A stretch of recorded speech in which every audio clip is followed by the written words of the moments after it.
Hello again, everybody. This is Dan Clouser, and welcome back to the Journey of My Mother's Son podcast. Today I'm joined with fellow author Ann Riley. Ann, thanks for joining me today. Oh, thank you for having me. I'm so privileged to be here. I love the way you live your life and connect with people, and it's a delight to be here. Thank you. I appreciate that, and I'm looking forward to this conversation. But before we get started, just introduce yourself in your own words. Who is Ann today? Okay, well, Anne Riley, I'm the 11th of 12 children, which is probably the biggest fact that informed my ability to um, be a little bit freer as a kid. At the bottom of the family like that, I realized early my mom had two hands and 12 kids. So I was like, I could run, I could do things, I could think on my own. So it was an interesting way to live. Of course, all my brothers and sisters knew everything. So I knew nothing until I was maybe 15 and realized that, oh, I could have a thought on my own. But, um, but I, really, and when I was 10 years old, I discovered the idea of evolution. And from that point on, I have been absolutely trying to figure out how humans fit in the big panorama of life. And that has been sort of a simmering underlying question in my life. Everything that I've learned or done has kind of sifted through that question of, does this make sense? Does it make logical sense? How do we fit? How do we don't fit? And so as I grew up, I it wasn't like I pursued a degree in science or anything. I just wondered about this. I was very pragmatic living up. Growing up, I got a degree in accounting. My husband was an engineer. We got married. We were high school sweethearts. We got married and we moved to the West Coast where we lived and raised our children. But all the time I was thinking about this thing. And finally, after years of reading, I know I'm going to sound like a geek, but Darwin and Jay Gould and an author named Michael Rothschild, who was very instrumental in my thinking. It's like maybe after 50 years, it all just blended together. And it was like, oh, here's where it is. And I kind of figured out this theory about the human ecosystem that answered the questions I had and made sense to me. And that's when I wrote my first book called Dina, Nature's Case for Democracy. And that's a fictionalized version of the story um, of this theory, but it's it's not as direct. A lot of people who wrote it were like, just get to the theory and stop telling me a story. So I wrote a new book, which is just the theory, and it's called The Human Idea, Earth's Newest Ecosystem, and that comes out in November. I love it. Absolutely love it. So definitely then I would say that you're pretty much a critical thinker, correct? Yes. Yeah. So, tell me, when did you publish your first book? I published Dina. Well, my very first book, I wrote a couple of other books, but my very first book I published in like 2013, and that was on happiness. And then I published a romantic suspense story, but it really was my opinions about how business works in America and the 1990s high tech revolution that was occurring then. But Dina was published in just early this year, January of Okay. this year. Okay. So you're going to be publishing two books in the same year. Yeah, that's weird. But again, once I wrote Dina, I had the theory, so it was Right. an easy transformation. Yeah. I did that once, but I don't know if it counts because the second one was a coloring book as a follow-up to my children's books. I don't know if that actually counts as publishing two books in the same year, but Of nonetheless. course it does. I love coloring, so of course it does. So, um, so you talked a little bit about being the the youngest of a very large family. I'm the Well, youngest, but I only second to had the two other. youngest. Oh, second. Okay, sorry Yeah, about that. second to the youngest because there's a big difference between the youngest and the second to the youngest. I'm one of 10 middle children. That's a very different thing than being the oldest or the youngest in a family. Right, gotcha. Okay, yeah, because I am the youngest of our family, but there were only three, so I can't even Okay. imagine. I mean, what from the oldest to the youngest, what is the age difference from your siblings? There was only under 14 years, no twins. So my mom was literally pregnant pretty much once a year Wow. yeah. And she's amazing. Like I said, she's 102, sharp as a tack. And she's like, you know, she's an amazing person. And so was my dad. He passed away a few years ago, but I mean, they were wonderful people. And they just taught us so well.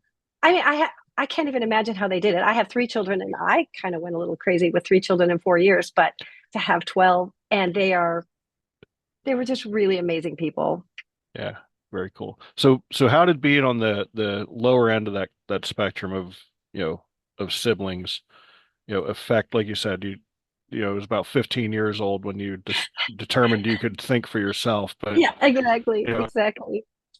Well, both it was actually, I think it really depends on personality. I had a very super sensitive personality, so honestly, I will say I grew up with a great deal of insecurity. Everybody knew more than I did, and I tended to cry easily, so it was a little harder for me, I think, to be in a family with a lot of go-getters and doers and shakers. I mean, my oldest brother was like an oil executive, and he funded a building at a university in Washington State. So I mean, he's like amazing. And then there's me, who just you know goes along. But I was blessed with a logical brain, and I used to think about things, and I had the freedom to think about things and to kind of say, and I had the ability to just do what I wanted without. I just had to kind of stay undercover a little yeah, bit. But it took me a while to get over the insecurity. I wasn't until I was in my 40s, but once I kind of, you know, worked with a counselor and figured that out, I became, I would say, this person I've wanted to be all my life. yeah, I love that. I love that. So without giving up, because obviously we want people to buy the book. So without giving up the whole Mhm. thing, so how do we as humans fit into this crazy world? Well, it's a really good question. And first of all, we've evolved from other animals, so we share the same functions. Animals compete, but they also collaborate and they coordinate, and so do we. But we just do it differently. So that's what I had to figure out. If you look at how animals work, in particular, I focused on collaboration. So like in your body, you have 35 trillion cells. 35 trillion, that's a lot of cells, and they all work together to keep each other alive and you alive. Well, that's exactly what humans do in a society, or should do in a society. We all live together, and our goal should be to keep each other thriving, alive, healthy, and our communities, our societies, our countries, our world together. And how nature does that, I think, should inform how humans have done that. The difference is we work on different levels. So nature, animals, they've evolved a DNA set of instructions, and they can only really follow those instructions to survive, right? They get a set of instructions, and a bird will build a nest to live, or a bee will build a hive to live. But humans come along, and we have all of our DNA instructions, but we have something else, and that is our mind, our ability to think and create ideas. And when we create ideas, we use our bodies to put those into some physical representation. Like I wrote a book, people make buildings, people make clothing, they make spaceships. In fact, you look around, everything all around you right now are ideas created into physical forms that people have made over the years. And that set of ideas is what I call the human ecosystem. And it has a life of its own. You know, ideas morph into things like we started like with speaking, and then we wrote, and then we created radio, and then we created TV, and then we created information systems and computers. Those ecosystems, the human ecosystem, evolves just like the natural ecosystem. So my point in the book is that we should go back and look at how animals have so successfully survived. We have to adjust it for our ability to think, but we can use those lessons to make a better world.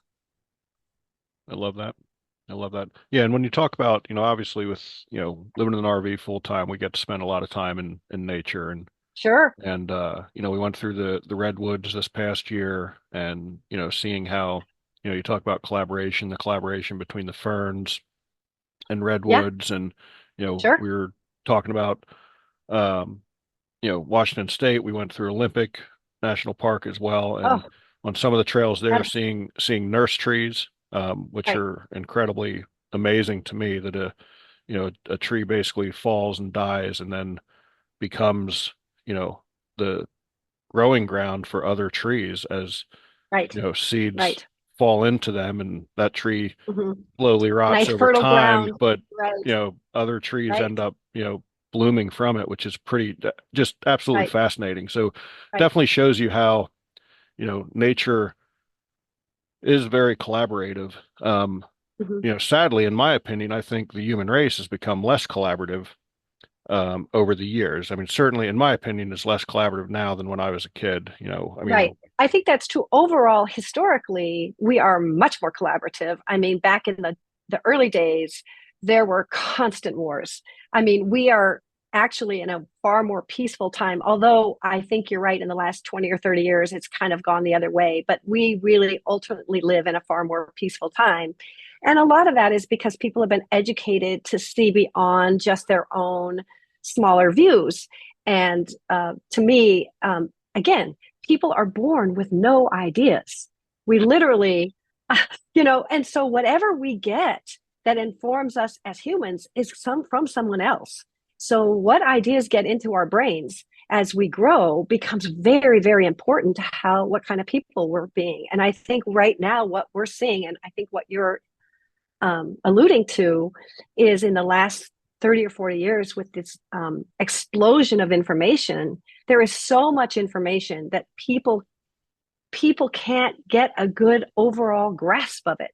So people select streams of information to inform themselves. And what's happened is you've got people who are living completely different worldviews because they are selecting out information that's very select, it's very narrow.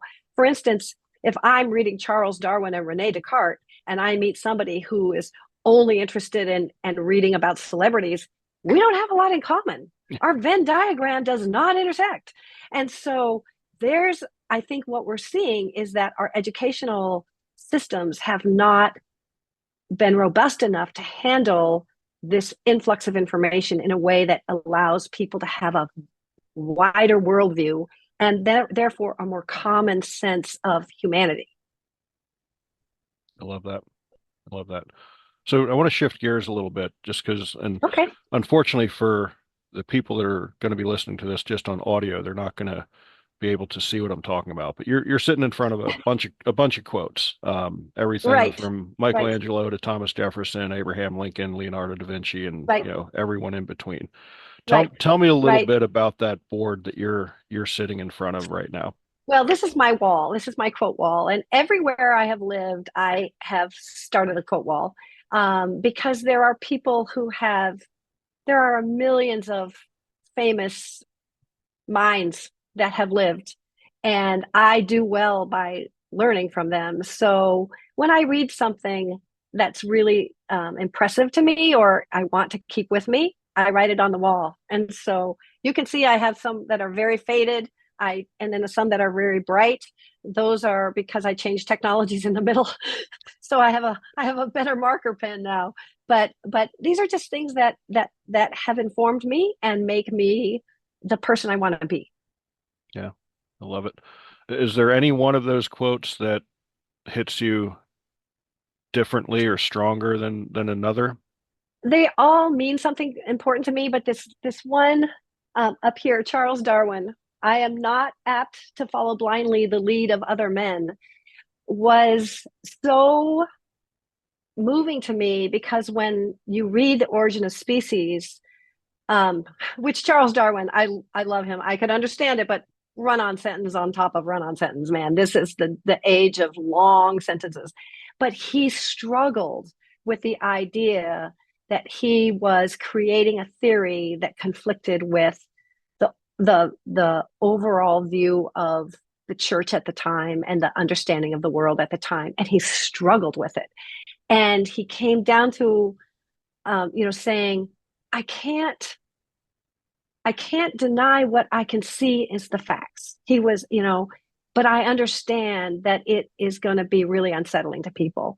And he was true to his facts because I mean, even from when he was a young guy and he was in the Voyage of the Beagle, that's where he learned all this stuff. He was going all over South America and all over the world, and he would write in his journal, how did that happen? How do you think that happened? They would work it out. He was just an amazing thinker.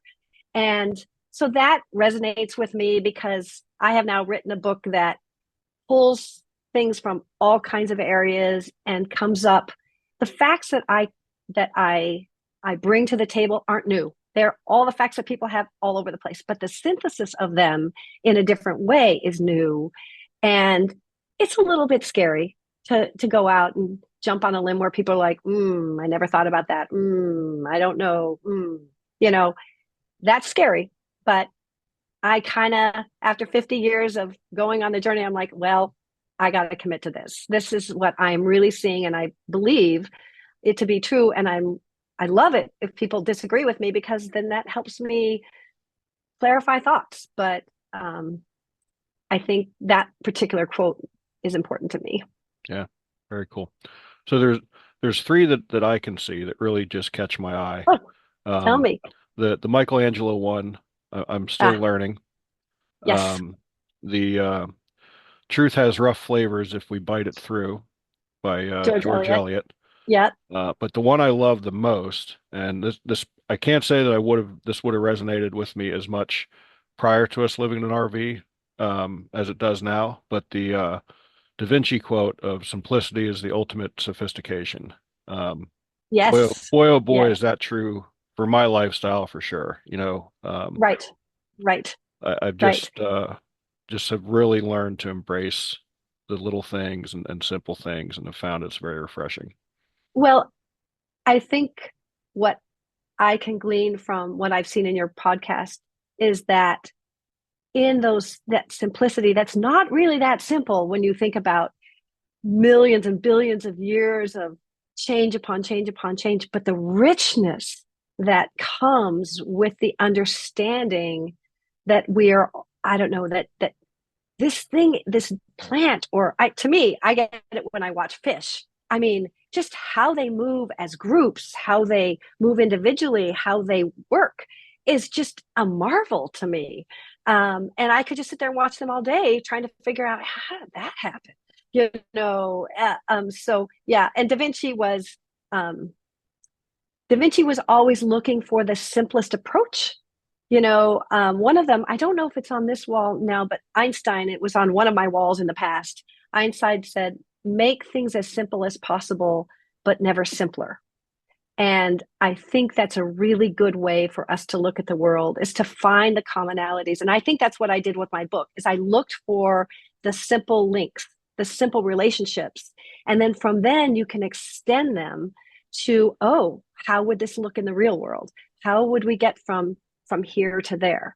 But you have to start understanding the simplest nature of things if Yeah. you want to really understand the complex nature because it's all built together. I mean, you're 35 trillion cells. You're not a person made of cells. You're 35 trillion cells that are made into a person. That perspective is very different. Yeah. Yeah, it is. It is.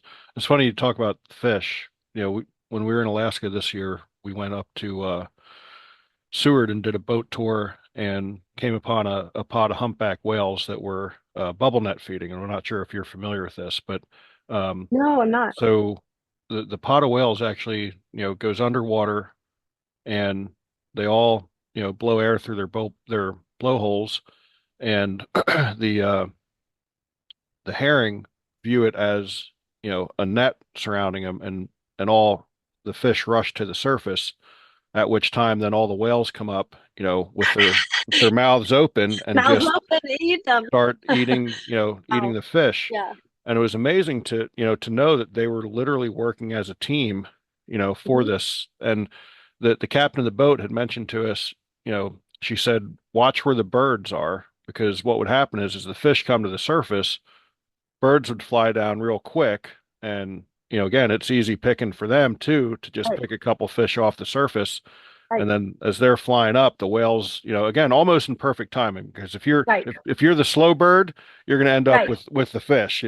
right, So right, you got to right, be right, in right, and out, you know. right, But right, it was right, just right. fascinating to watch this, and we sat there and watched them for a good 15, 20 minutes, it seemed, and just, Wow. over and over, just, going down and then, moving 100 yards or Right, so and doing the same thing again and watching them come up. It was incredibly yeah, fascinating to right, watch that take place. And again, understanding how there was obviously some sort of communication and again collaboration right, in that event for right. lunch.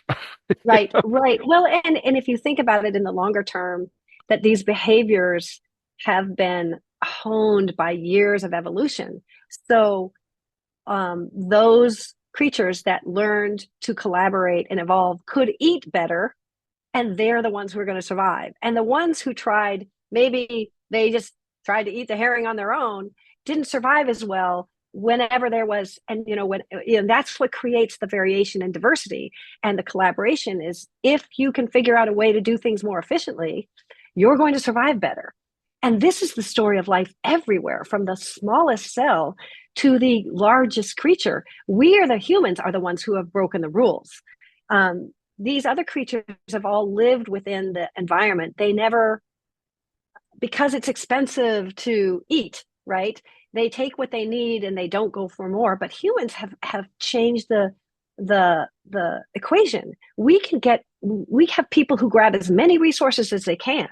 In nature, if you get a lot of resources, you know what you do? You have a new generation of babies, because that's what permits you to survive, your line to survive, and the DNA to survive. But humans, we can have as much as we want. We can't even use it all, but we hoard those resources. That is a thing that stops the life cycle, and it stops our human idea circle. As soon as you start grabbing resources, you grab power, and you grab the choice that goes with it. And the people who have fewer resources and fewer and less power have fewer choices in their lives. And that's what is very different about humans, that nature does not do, because it's not valuable to them. It doesn't help them to store a bunch of resources, because if they store too many, they get fat and then they get slow and somebody comes and eats them. So those things don't happen, but we've broken those rules. Our ability to think and choose has allowed us to break those rules. And I think in some ways the world we see today is paying that price. Yeah, I agree. And back to the humpback whales. I mean, they eat basically 2,000 pounds of fish a day to stay, Mm-hmm. to keep their body going. So they figured out quickly that it was much easier to do that as a team and, Right, come up to the surface and get a couple right, 100 pounds of fish in one serving, so to speak, and keep doing that right, as opposed right, to trying to, you know, get, a herring one at a right. time to get up to Right. 2,000 Well, yeah, pounds. because then you need 3,000 pounds because of all the energy you spend. So Yeah. they learned an efficient way to keep their consumption at 2,000 pounds, as opposed to being like, man, that lone ranger over there has to get 3 or 4,000 pounds a day because he's working so hard to get his fill. Yeah. He's not going to survive as easily if resources become scarce. That's how it works. And I think that's what my book does, is it kind of goes through how these things actually work, and then how humans actually changed how they work. And so we can you can see the difference and appreciate where humans have made different choices and have changed the world in which we live. Yeah. Yeah. We as humans, we hear about a dock workers strike and start buying up all the toilet paper, which Right, which right, isn't even affected by said strike right, because it's not right, imported. right. It's most of it is Because we can choose manufactured here in to. the US. Yeah, because we get a idea in our head. And this is the thing about ideas, is in nature, an action is either good or bad. It fits with the environment or not. And if it fits, you're in. If it doesn't fit, you're gone. So as animals have evolved, the only things that exist are true and good and work, right? They are. But we can come along and we can create a bad idea, and as long as people accept the bad idea, we can have bad ideas going for thousands and thousands of years. We early on had an idea that war is a really good idea, right? We Yeah. can just kill people and take their stuff, and this is great, except for the killee, right? Except for the guy who gets killed. But we have that idea that war can be a really good idea. that may not be a really great idea, but as long as people accept it, nobody's going to accept lies in nature. It Right. doesn't work. Nature doesn't believe you. You can't fool nature, but we can fool other people. And as long as you get people behind you, you can implement bad ideas just as well as good ones. Yeah. Yeah. No doubt about that for sure. No doubt about that. And as long as war is good for the economy, I think we're going to you know, keep going Yeah, down that really bad idea road. right. Well, until, And again, it's good. people, It's not good for the economy of the war, of the well, people that are being if ravaged, you know? yeah, if you can change the economic impact and make people who are selling war implements into selling other kinds of, or changing their technology to sell things that help people live, that's a better thing. But that requires coordination. In your body, your brain is your coordinator, right? Your brain doesn't do anything but keeps all the cells working together. Well, that's the role of government in a society, is to keep everybody working together. And nature's mostly like democracies because it's for the good of all, right? The brain doesn't work for the good of the brain. The brain works for the good of all. So our governments should, if they're going to be effective and as effective as nature, they should work for the good of the people. And that means that if and my underlying concept is that people should be able to do whatever they want, but they can't harm anybody else and in their environment and their society. So if that's the way you do it, war would be a thing that we have to like phase out Yeah. because it harms people. So, but you have to get everybody to agree that this is the basic mindset that we should live with. And to me, it's not a great leap. I think everybody could agree with that mindset of, hey, I would love to do what I want. And the only rule is I can't harm anybody. I think I can do that because they're not going to harm me. That was the universal truth that nature lives by. And the problem is people don't have to accept that rule. So our first thing is my first job is to get people to understand that this is an idea to consider. Yeah. I love it. I love it.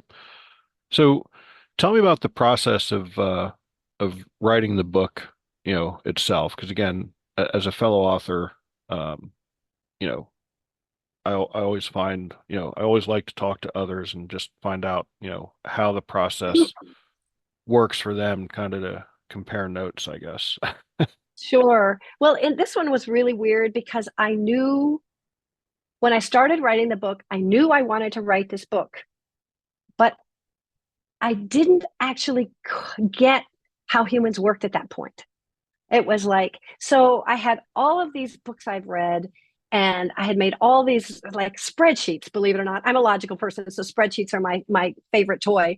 And I had all kinds of comparisons, classical economics to bioeconomics. I had, human systems. I had all kinds of spreadsheets, and I sorted them 20 ways to Sunday. Man, I was just, you know, but I still didn't get it. So I wrote this book. I knew I could write the part about non-humans. So I wrote and wrote and wrote and wrote and wrote.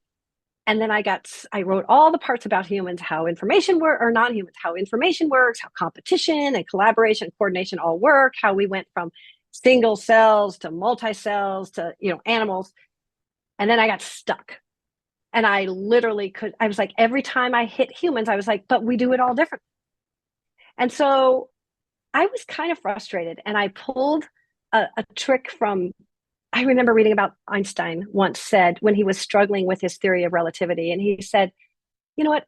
I just have to assume that things work the same way everywhere. That nature works the same way, you know. And if I can figure out that they work with the same mechanisms, maybe I can see that the structures are parallel, even if they're not identical." And that's what I did.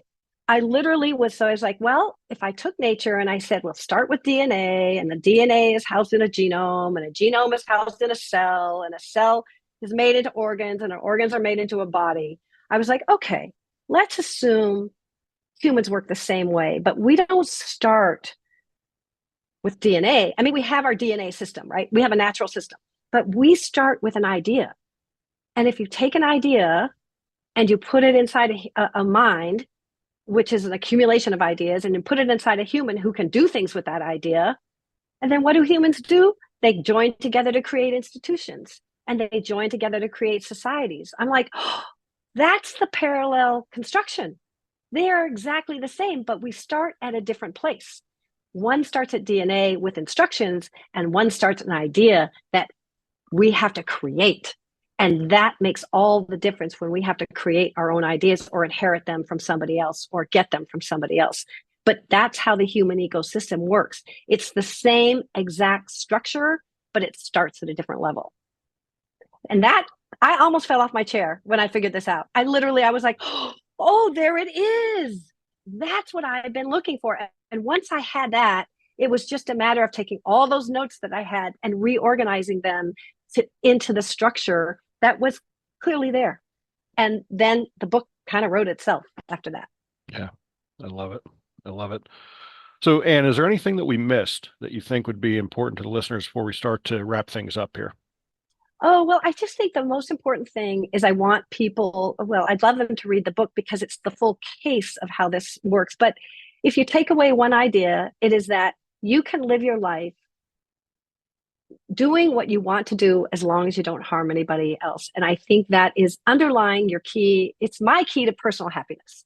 As long as I'm okay with what I'm making my choices, but I'm not harming anybody else, I feel really good about living my life the way I do.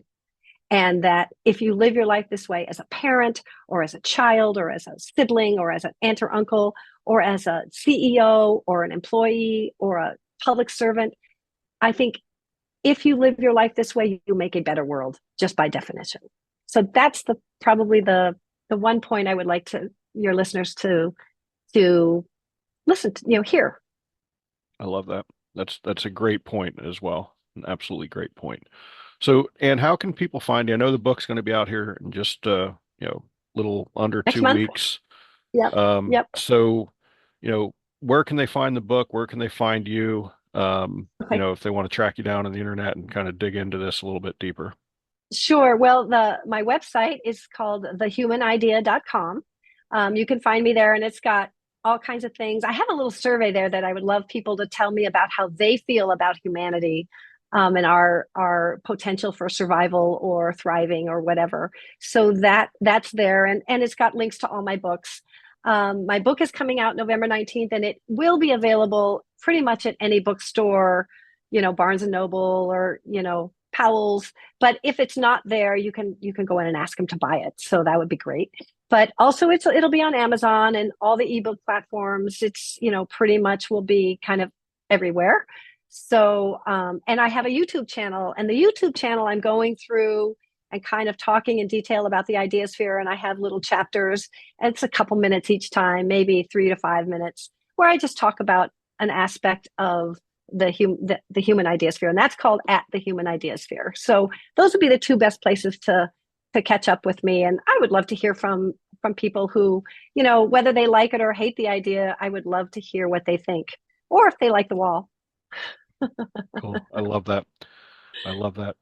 So, and as you know, the subtitle of the podcast is Many Little People in Many Little Places, which comes from the opening lyrics of the Michael Franti song Gloria, which go, when Mm-hmm. many little people in many little places do many little things and the whole world changes. So I always Mm-hmm. ask all my guests the same final question. So, that question is always, what's one of the little things that you do on a daily basis to make the world a little bit better place? Well, first of all, I would say that it is this mindset that I live with every day. Every day, my values and my mindset line up, that I will treat every person as a person who, at the minimum, doesn't get harm from me. You know what I mean? And at the more maximum is to try and understand where they're coming from, to hear them as a human being, and to look at them. And to me, the people who are the most different from me are the most enriching to me, because that's when I learn stuff. And so I just stay open to that. I stay open to learning and accepting and never doing any harm as the very minimum, and trying to live a life that's open. I love that. That's a great concept. I mean, way too many times we want to surround ourselves in circles of people that are exactly like us, create our own echo chambers, and are Hmm. not willing to, look at the different perspectives of other human beings. And I think that's, Hmm. one of the biggest blessings that Sandy and I have in traveling is that we do get to experience different Oh, I can imagine. perspectives and, even within our own country, different cultures. I mean, our country is so Right. huge. I don't think people Right. really understand that there are, all kinds of little subcultures within the United Hmm. States, from Right. the way Right. people in Washington State live to the way Oh, people in yeah. Illinois live to Yeah. Florida and Texas. It's Yes. just all across the board. Absolutely. And what you find is that when you look at this with a kind of a base of no harm, what you find is 99% of everything is fantastic. These people are fantastic. They're out living their lives, and you're like, oh, that's so interesting. It never would have occurred to me to think of the world that way or to see it. 99% of the world is that good. Yes. There's 1% that's really a problem that we tend to focus on because we're humans and we like to focus on the bad stuff. But if Yep. you look at the world this way, you find that most of it is fantastic. Yes. And that's what I see every day. And I like being a person who sees the world this way and lives in the world this way. Yeah. And we should all definitely do more of that for sure. Because you're absolutely right. It's a very, very small percentage that is bad, but yet they seem to be the loudest, and Uh-huh. that seems to be what we focus on. So we need to kind of Right, shift right, that and right, focus on the silent majority, you know. right, which is really good. Yeah. I mean, people are I mean, especially we are so lucky in this country that we have a peaceful, relatively, I know even if in this crazy world, we have a relatively peaceful country where we can be safe enough to go out and be good to each other. And we are very lucky. Not all of the world is this way. Yeah. And so, my goal is to help. I don't know, in my own little weird way, is to help people see it so they want to be this way, not to make them be this way, because I can't make anybody do anything, but I want them to want to be this way or to see the world, at least a glimmer of it this way. Yeah. I love that. I love that. And this has been a great conversation. I really appreciate you taking the time to be on the show. I wish you all the best with the new book. Thank Um, you. and I hope people get out there and dig in and open their minds and just, again, look at those different perspectives for sure. And, for everybody out there listening, be sure to check out my other podcasts and blogs at journeymymotherson.com. While there, please check out our Pay It Forward program where you can buy a book and Sandy and I will donate it somewhere along our way in our travels. And once Oh, that's again, fun. yeah, it's very cool, very cool. And once again, Ann, just thank you so much for being on the show. It's been a Well, pleasure. thank you. It's been a pleasure for me too, because I feel like I can absorb your positive energy, and it's been really, really great for me. So thank you so much. You're welcome. Thank you.